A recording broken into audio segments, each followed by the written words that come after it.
Hi welcome back to my YouTube channel. Like ಮಾಡಿ, share ಮಾಡಿ ಮತ್ತು ಸಬ್ಸ್ಕ್ರೈಬ್ ಮಾಡಿ ನಮ್ಮ ಚಾನಲ್ನ. ಇವತ್ತು ಆಲೂಬತ್ ರೈಸ್ ಹೇಗೆ ಮಾಡೋಣ ಅಂತ ನೋಡೋಣ ಬನ್ನಿ. ಆಲೂಬತ್ ರೈಸ್ ತುಂಬ ಚೆನ್ನಾಗಿರುತ್ತೆ.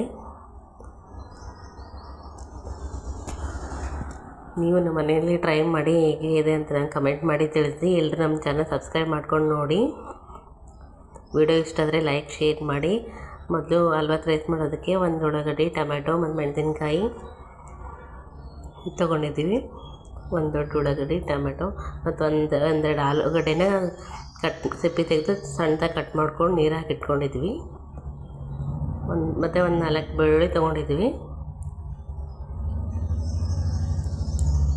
ಮತ್ತು ಅದಕ್ಕೆ ಪಲಾವ್ ಎಲೆ, ಶೇಂಗಾ, ಕಡಲೆಬೇಳೆ, ಉದ್ದಿನಬೇಳೆ, ಏಲಕ್ಕಿ, ಲವಂಗ, ಮೆಣಸು ಅದೆಲ್ಲ ತೊಗೊಂಡಿದ್ದೀವಿ.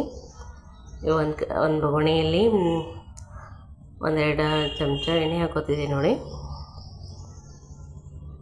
ಫ್ರೀಡಮ್ ಸನ್ಫ್ಲವರ್ ಆಯಿಲ್ ಯೂಸ್ ಮಾಡ್ತಿದ್ದೀವಿ. ಇವಾಗ ಇದಕ್ಕೆ ಸಾಸಿವೆ, ಜೀರಿಗೆ ಹಾಕೋತಿದ್ದೀವಿ ಎಣ್ಣೆಗೆ ಆದಮೇಲೆ.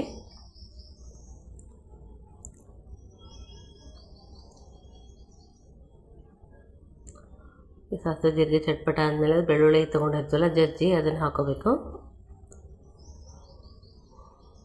ಸ್ವಲ್ಪ ಗೋಲ್ಡನ್ ಬ್ರೌನ್ ಕಲರ್ ಆಗೋದು ಉಳ್ಳಾಗಡ್ಡಿ ಮತ್ತು ಮೆಣಸಿನ್ಕಾಯಿ ತೊಗೊಂಡಿರ್ತೀವಲ್ಲ ಅದನ್ನು ಹಾಕೋಬೇಕು.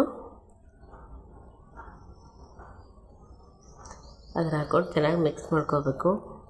ಟ್ರಾನ್ಸ್ಪರೆಂಟ್ ಕಲರ್ ಆಗೋ ಥರ ಚೆನ್ನಾಗಿ.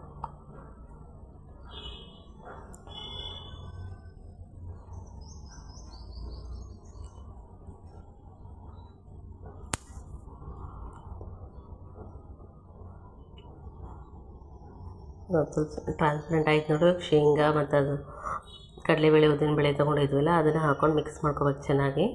ಅದನ್ನು ಎಣ್ಣೆಯಲ್ಲಿ ಚೆನ್ನಾಗಿ ಫ್ರೈ ಆಗಬೇಕು. ಆಲೂಗಡ್ಡೆ ತೊಗೊಂಡಿದ್ವಲ್ಲ ಅದನ್ನು ಹಾಕ್ಕೊಂಡು ಚೆನ್ನಾಗಿ ಮಿಕ್ಸ್ ಮಾಡ್ಕೋಬೇಕು.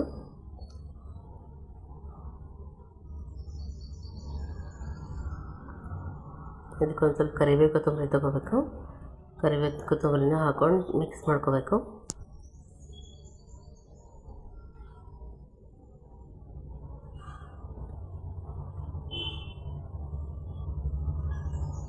ಎಣ್ಣೆಲ್ಲ ಚೆನ್ನಾಗಿ ಫ್ರೈ ಆದಮೇಲೆ ಫ್ರೈ ಆಗ್ತಿದೆ ನೋಡಿ. ಈರುಳ್ಳಿಯಲ್ಲಿ ಟ್ರಾನ್ಸ್ಪರೆಂಟ್ ಆಗಿದೆ. ಮತ್ತು ಇವಾಗ ಟೊಮೆಟೊ ತೊಗೊಂಡಿದ್ದಿಲ್ಲ, 1 ಟೊಮೆಟೊ ಹಾಕೋತಿದ್ವಿ.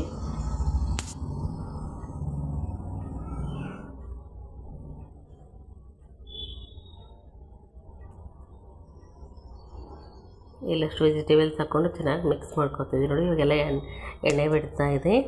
ಈ ಥರ ಚೆನ್ನಾಗಿ ಫ್ರೈ ಆದಮೇಲೆ ಅಕ್ಕಿ ತೊಳೆದಿಟ್ಕೊಂಡಿರಬೇಕು. ಒಂದು ಗ್ಲಾಸ್ ಅಕ್ಕಿಗೆ 2 ಗ್ಲಾಸ್ ನೀರು ಹಾಕೋಬೇಕು. ಇವಾಗ ನಾವು 1 ಗ್ಲಾಸ್ ಅಕ್ಕಿನ ತೊಳೆದು ಒಂದು ತಾಸು ನೆನೆಸಿಟ್ಟಿದ್ವಲ್ಲ ಅದಕ್ಕೆ ನಾವು 1 ಗ್ಲಾಸಿಗೆ 1.5 ಗ್ಲಾಸ್ ನೀರು ಹಾಕೋತಿದ್ದೀವಿ. ಸ್ವಲ್ಪ ಒಂದು ಚಿಟಿಕೆ ಅರಿಶಿನ ಪುಡಿ ಹಾಕೋಬೇಕು.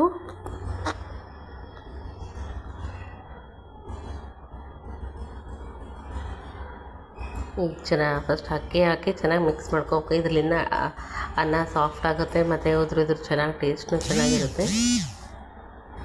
ಇದನ್ನೆಲ್ಲ ಚೆನ್ನಾಗಿ ಮಿಕ್ಸ್ ಮಾಡಿಕೊಂಡು ಇವಾಗ ಅದಕ್ಕೆ ನೀರು ಹಾಕೋಬೇಕು.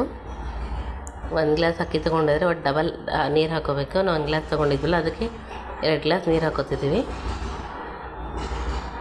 ಏನಾದರೂ ಅಕ್ಕಿ 1 ತಾಸು ಮೊದಲು ನೆನೆಸಿಟ್ಟಿದ್ರೆ 1 ಗ್ಲಾಸಿಗೆ 1.5 ಗ್ಲಾಸ್ ನೀರು ಹಾಕೋಬೇಕು.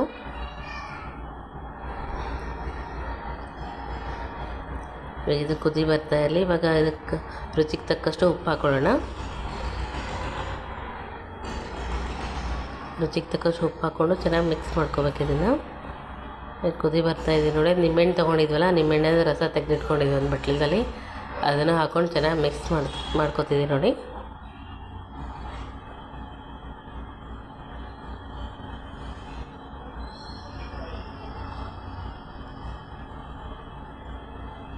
ಕುದಿ ಬರ್ತಿದೆ ನೋಡಿ. ಆಯಿತು, ಒಂದು 10 ನಿಮಿಷದಲ್ಲಿ ನಮ್ಮ ರೈಸ್ ರೆಡಿ ಆಗಿಬಿಡುತ್ತೆ. ಕುದಿ ಬರ್ತಾಯಿದೆ ನೋಡಿ. ಚೆನ್ನಾಗಿ ಇದೇ ಥರ ಕಲಿಸ್ಕೊತಿರ್ಬೇಕು.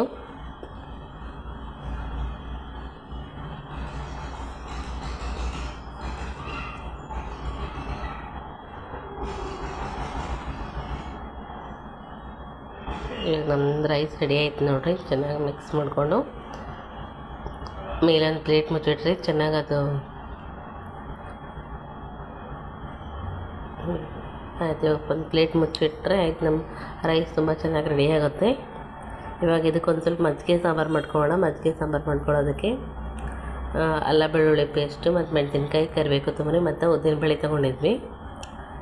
ಒಂದು ಕಡಾಯಲ್ಲಿ ಇದನ್ನೆಲ್ಲ ಒಗ್ಗರಣೆ ಕೊಟ್ಕೋಬೇಕು.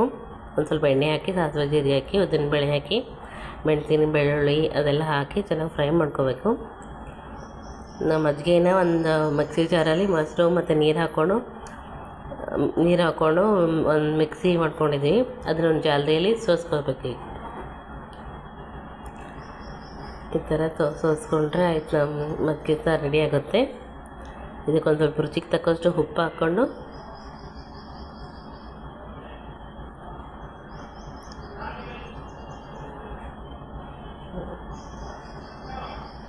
ಎಲ್ಲ ಚೆನ್ನಾಗಿ ಸೋಸ್ಕೋದಾಯ್ತು ನೋಡಿರಿ. ಇದಕ್ಕೊಂದು ಸ್ವಲ್ಪ ರುಚಿಗೆ ತಕ್ಕಷ್ಟು ಉಪ್ಪು ಹಾಕ್ಕೋಬೇಕು.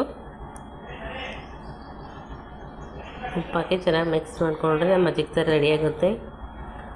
ಇವಾಗ ಅದು ಆಲೂ ಮತ್ತು ರೈಸು ಮತ್ತು ಮಜ್ಜಿಗೆ ಸಾರು ಹಾಕ್ಕೊಂಡು ಊಟ ಮಾಡ್ತೀರಿ, ತುಂಬ ಟೇಸ್ಟಿಯಾಗಿರುತ್ತೆ. ನೀವು ನಿಮ್ಮ ಮನೆಯಲ್ಲೇ ಮಾಡಿಕೊಂಡು ಟ್ರೈ ಮಾಡಿ, ಹೇಗಿದ್ದಂತೆ ನಂಗೆ ಕಮೆಂಟ್ ಮಾಡಿ ತಿಳಿಸಿ. Thank you for watching.